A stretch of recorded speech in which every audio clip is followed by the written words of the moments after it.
Saudara, hari ini firman Tuhan terambil dari 2 Timotius pasal yang pertama. Kita buka bersama. 2 Timotius pasal yang pertama, saya pengen baca dari ayat yang pertama, Saudara. Ini adalah surat Rasul Paulus buat anak rohaninya yang bernama Timotius. 2 Timotius 1 ayat 1 dari Paulus, Rasul Kristus Yesus oleh kehendak Allah untuk memberitakan janji tentang hidup dalam Kristus Yesus. Ayat 2, kepada Timotius anakku yang kekasih, kasih karunia, rahmat dan damai sejahtera dari Allah Bapa dan Kristus Yesus Tuhan kita menyertai engkau. Ayat yang ketiga di sana dikatakan demikian, aku mengucap syukur kepada Allah yang kulayani dengan hati nurani yang murni, seperti yang dilakukan nenek moyangku, dan selalu aku mengingat engkau dalam permohonan baik siang maupun malam. Ayat ini sering dipakai untuk orang-orang yang jatuh cinta. Dikirimi sama pacarnya. Aku mengingat engkau dalam doaku baik siang maupun malam.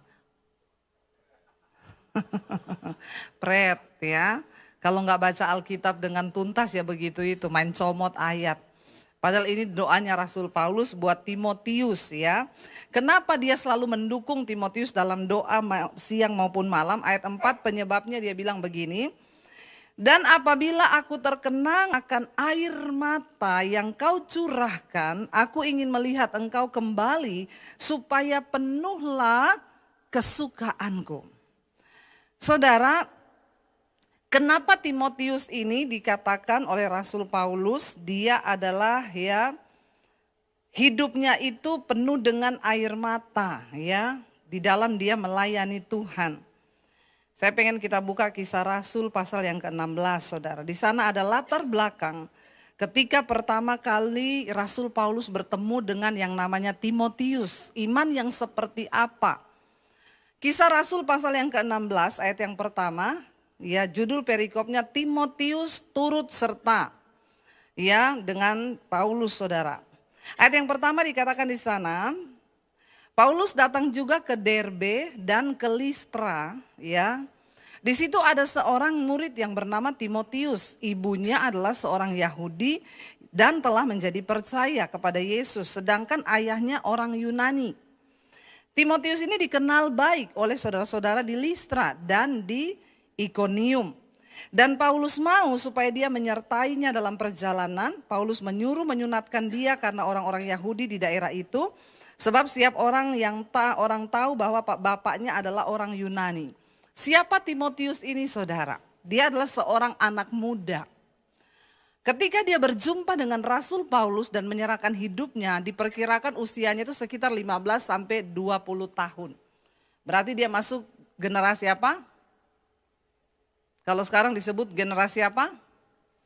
Gen Z atau saya sebut aja Gen Z. Lebih baik disebut Gen Z kali biar mereka itu menjadi pembangkit-pembangkit, amin. Jadi Rasul Paulus ini bertemu dengan Timotius di saat usianya diperkirakan 15 sampai 20 tahun. Masih muda atau enggak? Muda sekali.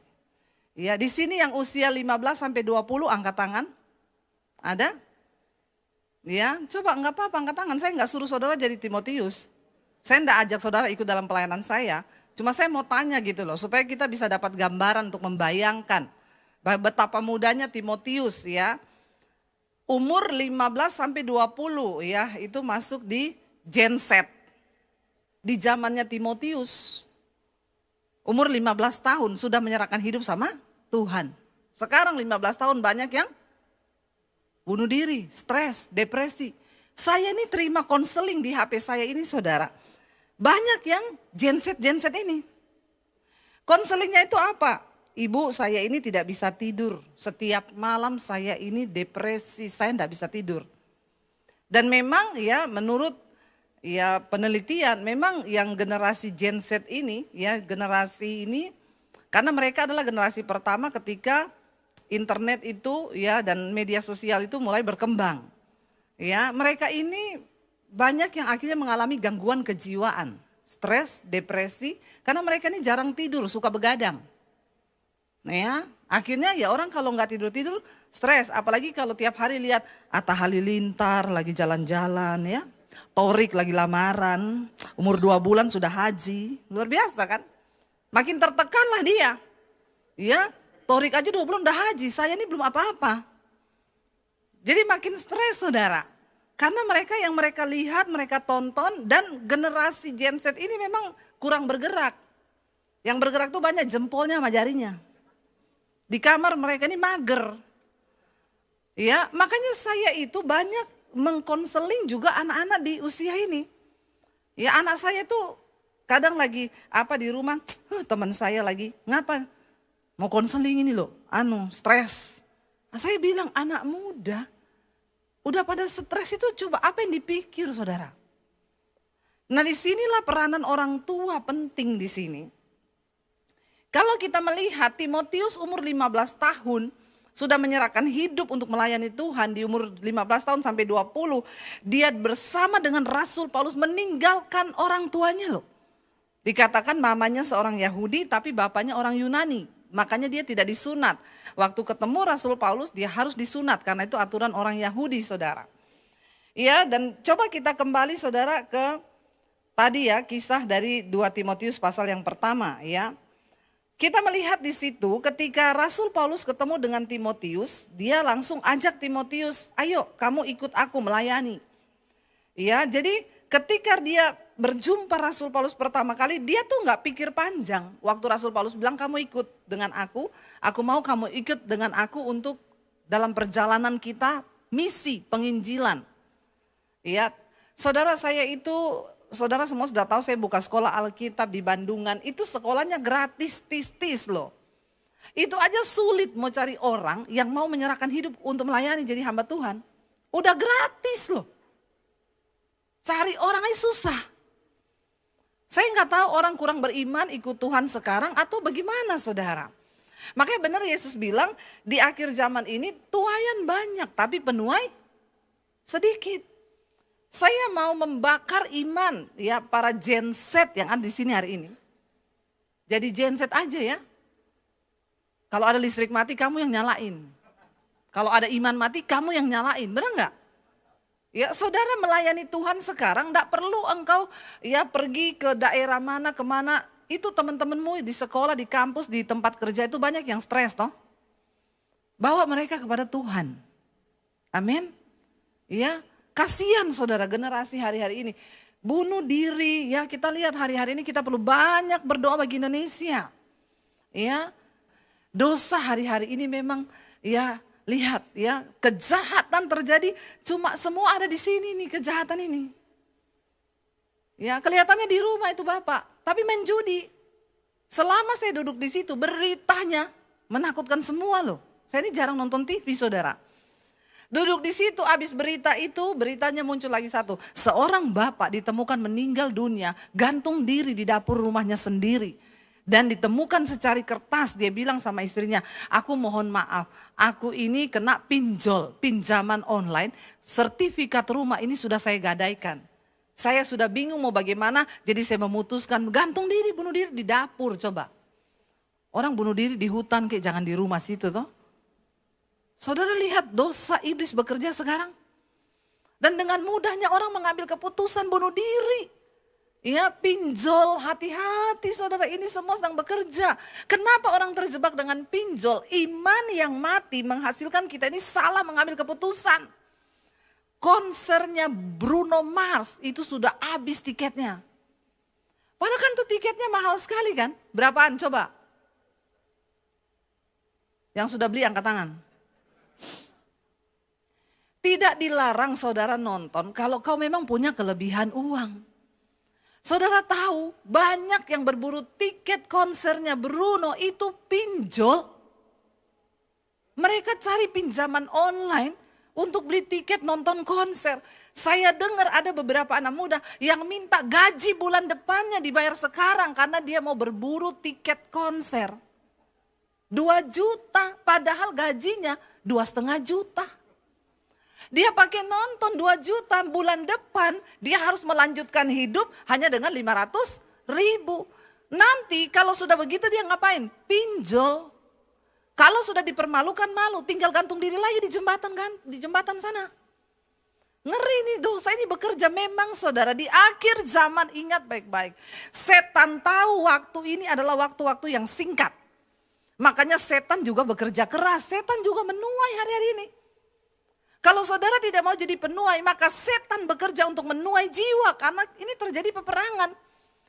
Setan gak mau orang diselamatkan, dibawa kepada nama Yesus. Dia mau orang sebanyak mungkin masuk dalam Saudara bisa bayangkan beli tiket konser dari hasil pinjol, dari hasil gaji bulan depan minta dibayar sekarang kasbon.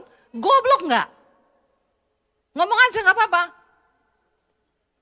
Ya Alkitab Yesus bilang bodoh, kamu itu bodoh.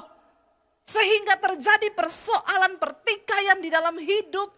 Ya iman yang lagi tidak hidup saudara dengan keadaan zaman sekarang ini. Saya melihat saudara, ini setan bekerja begitu luar biasa. Ya bayangkan loh, ada nggak orang pinjol ngasih persembahan atau nolongi orang? Nggak ada, buat nonton konser. Hutang saudara. Ya, aduh ya ini, ayo orang tua. Kita punya andil ya, gereja ini tema adalah keluarga yang bersatu dalam kesatuan itu akan membawa iman yang berkemenangan di dalam Tuhan. Tidak ada orang lain yang bisa pantau anakmu, tidak ada orang lain yang bisa pantau. Ayo kita sama-sama di dalam keluarga. Saling menegur anak dengan orang tua. Nasihati mereka. Saya itu tiap hari ngomong sama anak saya, ingat hormati Tuhan, hormati Tuhan. Selama mami hidup sampai satu saat mami sudah mati, cuma satu pesannya mami, kalian harus hidup menghormati Tuhan. Karena waktu kamu menghormati Tuhan, Tuhan akan beserta denganmu. Zaman yang sudah begini saudara, tidak ada jaminan bagi kita selain kita hidup menghormati Tuhan. Amin. Ya, anak-anak muda punya iman yang tulus kepada Tuhan. Ya, mengerikan bangsa ini kita perlu sungguh-sungguh berdoa buat Indonesia. Ya, berita demi berita yang sangat-sangat, aduh saudara, berita-berita itu ini terjadi dan saya selalu bilang ini di Indonesia loh terjadinya, ini di Indonesia. Istri bakar suami, istri bunuh suami. Ini kan kesetanan semua. Dan banyak terjadi hari-hari ini penyebabnya adalah uang saudara. Waktu kau kehilangan iman, ya maka uang akan menguasai hidupmu sehingga kita ini masuk dalam kebinasaan. Yang namanya anak-anak muda sekarang juga banyak, mereka ini kurang punya daya juang yang tinggi ya. Makanya orang tua juga harus ya didik anak-anak kita. Jangan apa-apa dituruti, apa-apa dituruti. Seorang dosen berkata, ya psikolog berkata, memang Gen Z ini agak susah. Mereka dikerasin salah, diikuti juga salah, dimengertiin juga salah. Ya, itu yang bunuh diri tadi. Dia tulis ya, soalnya papasnya itu juga tidak ada perhatian sama dia. Makanya di komen orang-orang, lalu minta perhatian bapakmu aja punya pergumulan sendiri. Dia cari duit buat keluarga juga udah susah. Bagaimana kita punya iman yang tulus kepada Tuhan, jangan jadikan alasan apapun untuk engkau hidup di dalam dosa. Amin. Hari-hari ini jangan saudara, rapuh iman anak-anak. Mereka tidak percaya Tuhan, tidak berharap kepada Tuhan. Ya, saya selalu mendorong anak-anak muda, mendorong anak-anak saya, ayo cari Tuhan. Cari Tuhan. Ya, kita keadaan zaman ke depan semakin tidak menentu. Apalagi ada anak-anak muda saudara sekarang tidak mau bekerja dapat duit ya jual diri. Ya, semakin gila sekarang ani-ani itu bekerja. Para pelakor, ya. Saya tuh loh sama suami saya di bandara. Duduk lagi ngopi nunggu pesawat, anak ani-ani datang di depan, duduk di depan suami saya pakai rok mini, angkat kaki begini, pahanya dibuka biar suami saya lihat. Rasanya saya mau berdiri, mau saya jambak rambutnya. Mau saya tengking dalam nama Yesus, roh najis, roh sinah keluar. Memang sengaja saudara, memang sengaja. Ya, bapak-bapak hati-hati kau. Untung suami saya peka. Sebelum saya melirik dia berdiri, dia belakangi tuh ani-ani begini. Amin bapak-bapak. Ya, jangan kau merasa imanmu kuat. Roh memang penurut tapi daging bahaya sekarang. Ya, bapak-bapak hati-hati karena aduh semakin banyak loh mereka-mereka itu bertebaran dan banyak orang Kristen. Ya, pakai baju sudah nggak karu-karuan, cuma pakai BH sama daleman begitu di mall. Tolong ya orang Kristen, kalau anakmu ada yang begitu, tegur anakmu. Ya, sebagai orang tua jangan biarkan mereka itu memamerkan karena memang yang dia jual diri. Jadi iman yang seperti apa yang hari ini ada di kalangan orang Kristen? Ya, janganlah kita ini, memang dunia akan semakin gila, tapi kita jangan ikut-ikutan gila. Ya, gara-gara media semua pada lihat di situ. Ya, nanti kalau sudah dapat apartemen, mobil, bikin status independent woman. Pret lu. Ya, pret.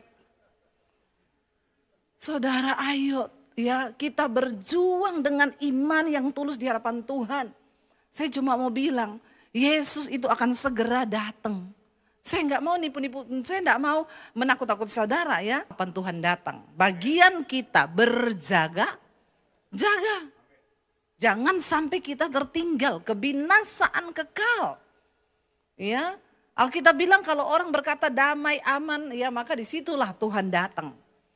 Mari kita berjaga-jaga dalam iman, ya. Timotius saudara, dia banyak mencucurkan air mata. Rasul Paulus bilang, apabila aku terkenang akan air matamu yang kau curahkan, aku ingin melihat engkau kembali supaya penuhlah kesukaanku. Kenapa Timotius punya iman yang begitu luar biasa? Ayat 5, sebab aku teringat akan imanmu yang tulus ikhlas, yaitu iman yang pertama-tama hidup di dalam nenekmu Lois dan di dalam ibumu Yunike, dan yang aku yakin hidup juga di dalam dirimu. Ternyata Timotius itu mewarisi iman dari siapa? Dari neneknya dan ibunya. Saya bingung, gak ada bapaknya disebut di sini. Memang banyak peran bapak-bapak hilang di Alkitab. Termasuk di dunia nyata, tapi semua bapak-bapak di sini semua bertobat. Amin. Tolong bapak-bapak jangan menatap saya seperti itu. Kenapa tatapanmu tegang sekali kepada saya? Ya, ayo. Coba luar biasa kan kalau terus aku percaya dengan imanmu yang diturunkan oleh bapakmu. Kemana bapaknya di sini? Enggak ada catatannya. Yang diturunkan ikhlas, imanmu yang tulus ikhlas itu yang pertama-tama hidup dalam nenekmu Lois dan di dalam ibumu Yunike, dan yang ya aku yakin hidup juga dalam dirimu. Ibu-ibu, para orang tua ya, kalau kita hidup beriman kepada Tuhan, maka anak-anak itu akan meneladani iman kita. Ya, jadi kita perlu di dalam kehidupan kita sehari-hari, mari kita tunjukkan iman yang penuh kepada Tuhan supaya anak-anak akan melihat teladan hidup kita bersama dengan Tuhan. Ya, tapi kalau orang tuanya aja nggak ngerti firman, orang tuanya aja nggak pernah berdoa, tidak menunjukkan teladan, sama-sama bergandeng tangan berdoa ketika ada pergumulan, ajak anak-anakmu berdoa kepada Tuhan, itu penting. Dari mana iman Timotius timbul? Ternyata dari neneknya dan dari ibunya. Ya, apalagi kalau suami istri bersatu hati, tunjukkan kepada anak-anakmu teladan imanmu. Ya, kita nggak bisa harap guru sekolah minggu untuk menumbuhkan iman anak kita, nggak bisa. Ya, mereka datang ke sekolah minggu kambing embe-embe, kucing meong-meong, dari dulu tuh begitu lagunya. Nggak apa-apalah ya, tapi kan iman itu tumbuh dari orang tua di rumah, kita didik anak-anak kita dalam iman. Saudara rindu nggak satu saat di sorga kita bersama-sama satu keluarga? Ya, saya rindu loh. Lihat anak-anak saya, kita ada nanti di sorga. Jangan ada yang tertinggal. Kita percaya saudara, akan ada pengangkatan ketika Tuhan Yesus datang. Kita sedih nggak kalau lihat ada yang tertinggal? Tapi ya, belum terlambat, hari ini ayo ya bawa keluargamu kepada Tuhan. Karena itulah Rasul Paulus bilang, ku peringatkan engkau untuk mengobarkan karunia Allah yang ada padamu oleh penumpangan tanganku atasmu. Sebab Allah memberikan kepada kita bukan roh ketakutan, melainkan roh yang membangkitkan kasih, kekuatan kasih dan ketertiban. Hari-hari ini Mari kita punya iman yang tulus kepada Tuhan. Kalau kita punya iman yang tulus kepada Tuhan, maka tidak ada ketakutan di dalam hidup kita. Katakan, amin saudara. Orang yang punya iman yang tulus sama Tuhan itu dia nggak dikuasai ketakutan. Kemarin ada yang bersaksi, telepon, WA kepada saya. Bu Debbie, saya mau bersaksi, Bu. Saya itu lagi ngobrol sama temen, saya ini kan dapat tugas ya, dapat proyek ke Papua. Saya tinggal di Manado. Manado ke Papua itu hanya dekat ya, 1,5 sampai 2 jam terbang. Tiba-tiba saya sudah semangat mau kerjain proyek itu, Bu. Tiba-tiba waktu saya lagi ngobrol sama teman-teman saya bilang, ada peramal loh yang meramalkan bulan Juni ini ada pesawat yang akan jatuh di Indonesia. Ya, jadi jangan kemana-mana naik pesawat. Dia stres berbulan-bulan karena dia akan terbang ke Papua. Ya, pertengahan Juni. Tidak bisa tidur, stres, akhirnya gelisah lah saudara. Lalu dia bilang, saya dengerin khotbah ibu itu, saya putar tiap hari, saya bangkitkan iman saya. Akhirnya saya terbanglah, saya minta tanda sama Tuhan, ya, peneguhan demi peneguhan. Akhirnya saya diteguhkan, ya sudah saya berangkat, Bu. Ternyata saya masih pulang selamat, Bu, sampai hari ini saya masih ada. Saudara bisa membayangkan perkataan seorang peramal, saya juga dengar itu, ramalan itu saya dengar. Dan katanya dia meramalkan beberapa gempa di Indonesia benar-benar terjadi. Saya waktu dengar itu saudara tahu saya berdoa, saya bilang Tuhan dalam nama Yesus gagalkan semua Tuhan yang pegang kendali. Jangan biarkan itu terjadi, jangan nanti dia yang dipuji-puji orang. Tuhan yang pegang kendali, amin. Iya. Jadi kita harus berdoa saudara ya, karena hari-hari ini setan juga mempromosikan diri dan kuasanya sehingga banyak orang akan tertipu. Ya bayangkan orang ini dikuasai ketakutan sampai berbulan-bulan tidak bisa tidur. Dia terbang masih bulan Juni itu dari berapa bulan lalu saudara, hampir dia mau batalkan proyek pekerjaannya. Saya bilang kalau kamu dikuasai ketakutan itu kan berarti nggak ada iman. Kita kan mau naik pesawat ya sudahlah ya, kita percaya hidup mati kita di tangan Tuhan. Kalau memang sudah waktunya, enggak usah naik pesawat, di rumah aja bisa mati. Lagi tidur juga bisa mati. Kenapa kita perlu punya iman yang tulus kepada Tuhan? Timotius dalam pelayanannya dia banyak ketakutan karena saudara tahu penganiayaan yang datang ketika dia harus memberitakan Injil di zaman-zaman ini. Rasul Paulus bilang, jangan takut sebab Allah memberikan kepada kita bukan roh ketakutan, melainkan roh yang membangkitkan kekuatan kasih dan ketertiban. Karena Timotius punya iman yang tulus kepada Tuhan, ya, dia menjalankan semua pelayanannya. Tidak mudah saudara, orang melayani itu dengan air mata. Ya kalau hari ini saya bisa bersaksi sekarang sudah lebih enak. Tapi awal-awal pelayanan kami pergi ke desa-desa naik motor saudara. Ya saya dulu pertama kali bertobat di daerah Sulawesi. Kita masuk sampai misi jalan kaki 8 jam. Naik perahu menyeberangi sungai. Saya alami saudara. Tidak mudah orang melayani itu. Ya saya percaya saudara, tuayan ini sekarang menguning. Bukan hanya kepada kita dipanggil menjadi iman, punya iman yang tulus mencintai Tuhan. Tapi saudara juga hari-hari ini dipanggil oleh Tuhan. Saya kemarin pelayanan di Makassar. Saya ketemu sama satu orang cici, dia punya salon. Dia cerita sama saya agak cerewet. Bu, saya ini memang tidak sekolah Alkitab. Dan saya jadi pendeta. Saya punya salon ibu. Dede, tapi tahu adik. Saya di salon tiap hari layani itu orang-orang bu. Ada yang ketakutan, ada yang sakit, saya doakan mereka dalam nama Yesus. Benar itu Ci, benar. Ci nggak perlu jadi pendeta dulu. Ya, di salon tuh tiap hari orang datang saudara. Dia bilang, Bu saya punya anak itu agak keterbelakangan. Anak saya autis Bu.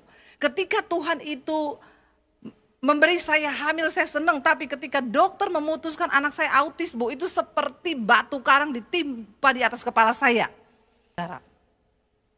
Dokter bilang nanti anakmu ini saraf lemahnya, saraf dengernya lemah, saraf perasaannya lemah, jadi ini anaknya nggak bisa apa-apa. Dia bilang, saya bilang sama Tuhan dan saya bilang sama anak saya, Tuhan menciptakan kamu itu baik. Tidak ada tidak bisa apa-apa. Saya didik anak saya Bu dengan disiplin. Saya tidak pakai itu ilmu parenting itu. Karena ilmu parenting itu menyesatkan. Ya, enggak boleh dimarah anak, enggak boleh gini. Dia bilang orang-orang datang ke salon saya, lihat saya didik anak saya. Mereka bilang, kejam banget kamu. Saya suruh dia cuci rambut Pak customer yang datang. Cuci. Enggak bisa Mak, cuci kamu bisa. Dicubit anaknya saudara. Dengan berurai air mata dia keramas rambutnya orang. Sekarang anaknya bisa potong, bisa ngecat, bisa keramas, bisa semuanya. Siapa bilang tidak bisa? Ya, jangan ikuti itu ilmu parenting. Makanya banyak ini generasi sekarang jadi rusak. Nggak boleh bilang jangan. Ya, anak nakal, nggak apa-apa. It's okay. Ya, jangan saudara. Ya, didik. Tuhan aja mendidik orang pakai rotan kok. Alkitab bilang kalau kau menjauhkan anakmu dari rotan, kau lihat masa tuamu, dia akan menyusahkan engkau. Tapi ketika engkau didik anakmu, ya kasih tahu. Yang mau punya cucu bilang sama anakmu, jangan kau ikut itu parenting itu. Ya, anak dibiarin aja nakal. Ya, anak saya bilang nanti kalau aku punya anak tak titipi mami ya, titip sini. Ya, saya didik anakmu itu. Ya, jadi enggak ada anak kurang ajar. Semua bisa. Dia bilang sama saya, anak saya Bu dokter bilang nggak bisa apa-apa, autis. Jadi sekarang dia layani orang-orang tua yang punya anak autis. Dia bilang karena ketika orang punya anak autis dia sayang-sayang. Kasihan anakku ini enggak bisa apa-apa. Maka jadilah dia enggak bisa apa-apa. Tapi dia bilang tidak, kamu bisa. Anak itu bercucuran air mata. Mau keramas enggak bisa. Bisa, cepat keramas, bisa. Bisa loh. Saya ketemu kemarin di sana anaknya, Shalom Ibu Debbie, saya suka nonton khotbah Ibu di YouTube. Loh, ya normal saudara. Walaupun dokter bilang dia enggak bisa apa-apa. Dia bilang, saya percaya dengan iman. Selalu saya perkatakan sama anak saya, Tuhan menciptakan kau itu baik. Kau baik, segala kebaikan ada dalam hidupmu. Ayo saudara, ya ada hal-hal supranatural yang sanggup Tuhan kerjakan dalam hidup kita ketika ada iman yang sungguh-sungguh kepada Tuhan. Amin. Timotius, dia melayani banyak saudara dengan air mata. Makanya Rasul Paulus bilang, jangan takut. Tuhan tidak memberikan kepada kita roh ketakutan. Ya, jangan ada di antara saudara yang hari-hari ini dikuasai oleh ketakutan. Jangan mau saudara, jangan izinkan. Perkatakan kami akan berdiri ya dengan iman yang teguh kepada Tuhan. Apapun yang terjadi dengan hidup ini, kita mau tetap mencintai dan mengasihi Tuhan. Amin. Bahkan jangan hanya begitu, ayo kita ini pakai hidup kita sebagai penuai-penuai di hari-hari yang terakhir saudara. Kita berlomba, karena kalau sudah mati kita nggak bisa apa-apa lagi. Jadi janganlah malu, ayat 8 Rasul Paulus bilang kepada Timotius, jangan malu bersaksi tentang Tuhan kita. Dan janganlah malu karena aku ini seorang hukuman. Karena Kristus melainkan ikutlah menderita bagi Injilnya oleh kekuatan Allah. Orang yang punya iman yang tulus sama Tuhan, dia rela dan siap untuk menderita. Hadapi semua perjalanan hidup kita saudara, hadapi proses hidupmu. Karena semua penderitaan itu ada time limitnya. Dan di balik semua penderitaan kita, Tuhan sedang bekerja untuk mendatangkan kemuliaan bagi hidup kita. Amin saudara. Ya, jadi jangan takut, hadapi hidup ini. Jangan punya iman yang sedikit-dikit mau bunuh diri, dikit-dikit ya mau ke psikiater. Saya kemarin layani, ada anak Gen Z juga. Sudah menikah tapi. Dia itu berkata, dia sudah punya anak 2. Cewek, tapi dia pengen punya anak cowok. Lalu akhirnya program ke dokter supaya bisa hamil lagi. Ketika program dia minum obat dokter, dia stres, depresi, tidak bisa tidur tiap malam. Akhirnya dia bilang ke dokter, saya kayaknya nggak cocok dengan obat ini. Dokter bilang ya sudah kalau gitu stop dulu aja, nggak usah minum obat program, netralisir dulu perasaanmu supaya nggak depresi. Di stop obat, ketika obat di stop dia hamil, ya hamil normal malah tanpa program. Begitu hamil dia senang, dia imani anak ini laki-laki. Ternyata waktu sudah usia bisa dicek kelaminnya, dokter menyatakan anak itu perempuan. Dia mau gila saudara. Dia telepon saya sambil nangis, dia bilang, Ibu kenapa Tuhan menghukum saya begini? Loh kenapa Tuhan menghukum kamu? Kenapa dia kasih saya anak cewek lagi? Itulah saudara manusia itu ya. Apa ya? Aduh, kadang-kadang saya itu sudah bingung lihat orang-orang Kristen ini banyak yang sakit jiwa. Ya, saya bilang, aduh, kenapa kamu itu melihat dengan cara pandang yang salah? Berkat dibilang jadi kutuk, saudara. Kamu itu sebenarnya nggak ada masalah loh. Masalahmu apa? Saya hamil perempuan lagi. Saya bilang, anak saya 3 loh. Saya pengen masih hamil lagi 1 cewek lagi. Tapi suami saya udah gak mau. Dia bilang udah mau kiamat. Nanti sulit bawa-bawa perut lari-lari di gunung. Ya, Tuhan Yesus bilang kan celakalah orang yang sedang mengandung pada hari-hari terakhir itu. Karena akan datang masa yang sukar toh. Jadi iya ding, saya ingat juga ya kalau lagi hamil lari-lari lagi. Dia saudara dikasih anak cewek, dia merasa itu hukuman Tuhan yang berat sampai dia berpikir mau gugurkan kandungannya loh. Saya bilang, aduh dalam hidup ini kenapa orang itu masuk dalam masalah? Dalam hidup ini ingat ada takdir yang kita gak bisa rubah dengan kekuatan kita. Seberapa kaya pun engkau gak bisa beli nyawa, namanya mati itu gak bisa. Takdir anak yang Tuhan kasih juga kita kan gak bisa. Ya, memang Tuhan mau kasih cewek ya. Saya bilang, jadi kamu itu kan percaya Tuhan sudah tahu, Alkitab bilang sejak dalam rahim ibu Tuhan sudah mengenal loh anak yang akan ditenun. Dia menenun dengan tangannya sendiri. Lalu saya bilang, sekarang kamu mau gugurkan dia, kamu berharap anak cowok. Kamu pilih anak cowok besar nanti narkoba, judi online, pinjol. Atau kamu dikasih anak cewek, jadi pendeta kayak Debbie Basir. Ya, jangan sok tahu. Dan dia merasa dia paling tertekan, dia merasa dia paling, saya bilang masalahmu tuh apa? Kamu tuh harusnya bersuka cita dengan anak yang dalam kandunganmu. Dia tertekan, kenapa Tuhan menghukum aku bu? Bayangkan loh saudara, banyak orang ternyata mendekati sakit jiwa. Karena semua dalam hidup ini dia pengen rubah sesuai dengan yang dia mau. Berdoa saudara, jangan hanya minta Tuhan ubah keadaanmu, tapi minta Tuhan ubah hati dan cara pandangmu. Amin. Supaya kau gak jadi gila. Sebab orang kalau cara pandang dan hatinya gak dirubah, berkat Tuhan bisa dianggap kutuk loh. Malah kutuk, terbalik dia bisa anggap jadi itu berkat. Sekali-kali berdoa, jangan minta Tuhan terus rubah keadaanmu. Ya. Jangan minta terus rubah proses yang sedang kau alami. Tuhan, aku tahu aku sedang menghadapi proses ini. Aku berdoa hari ini, jangan ubah proses ini. Sebelum engkau mengubah hatiku dan cara pandangku. Ketika kita punya cara pandang yang benar, bahkan kutuk itu bisa menjadi berkat saudara. Penderitaan bisa menjadi sukacita bagi kita ketika kita mengerti dengan cara pandangnya Tuhan. Sebaliknya, kalau kau tidak punya cara pandang Tuhan, ya, kutuk yang sesungguhnya bisa kau anggap berkat.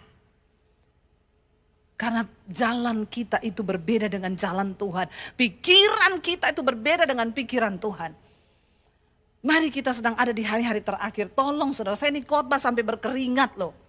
Jangan bilang saya tidak mengingatkan saudara.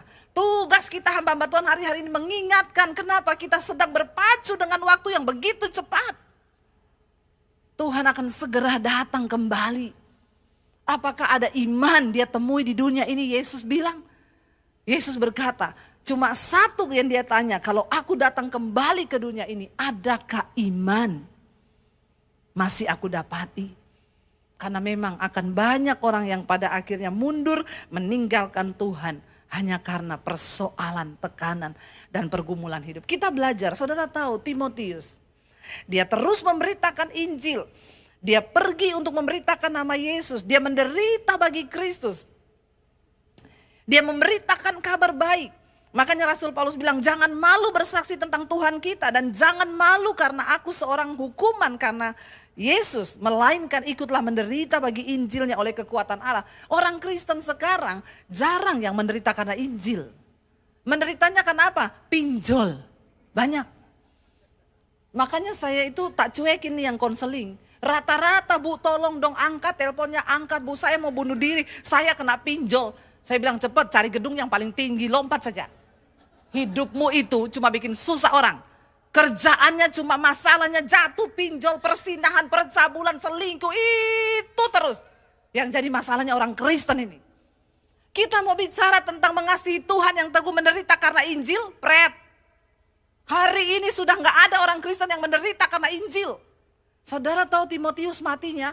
Karena di daerah Efesus itu ada satu peradaban, mereka itu menyembah berhala, melakukan pesta seks dan mereka menyembah dewa mereka. Timotius berusaha untuk menghentikan semua perlakuan mereka itu. Dia mati dibunuh sebagai martir pada waktu itu dan mayatnya diarak di tengah kota. Apa yang sudah kita lakukan bagi Tuhan? Jangan cuma sibuk menderita karena dosa. Berhentilah menderita karena kebodohan. Berhentilah menderita hanya karena kedagingan kita. Mari kita ambil bagian di dalam penderitaan Kristus, saudara. Mari saudara, ya, matikan daging kita. Melayani Tuhan itu berat, memang tidak enak. Memang harus ada daging yang dikorbankan. Jangan cuma menderita karena kedaginganmu saudara, tapi kita korbankan daging untuk Tuhan. Jangan malu bersaksi tentang Tuhan. Hari-hari ini jadilah penuai. Siapa yang akan menerima mahkota di surga? Mereka yang membawa jiwa kepada Kristus. Amin. Ya. Lalu saudara dikatakan ayat 9, karena dialah yang menyelamatkan kita dan memanggil kita dengan panggilan kudus. Bukan berdasarkan perbuatan kita, melainkan berdasarkan maksud dan kasih karunia-Nya sendiri. Yang telah dikaruniakan kepada kita dalam Kristus Yesus sebelum permulaan zaman. Dan yang sekarang dinyatakan oleh kedatangan juru selamat kita Yesus Kristus dan oleh Injil telah mematahkan kuasa maut dan mendatangkan hidup yang tidak binasa. Untuk Injil inilah aku telah ditetapkan sebagai pemberita, sebagai rasul dan sebagai guru. Itulah sebabnya aku menderita semuanya ini. Tetapi aku tidak malu karena aku tahu kepada siapa aku percaya. Dan aku yakin bahwa Dia berkuasa memeliharakan apa yang telah dipercayakannya kepadaku hingga pada hari Tuhan. Berapa banyak di antara saudara yang siap menanti kedatangan Tuhan? Saya cuma mau bilang, saudara siap atau tidak, Yesus akan segera datang. Daripada tidak siap, mari kita siapkan hidup kita, amin.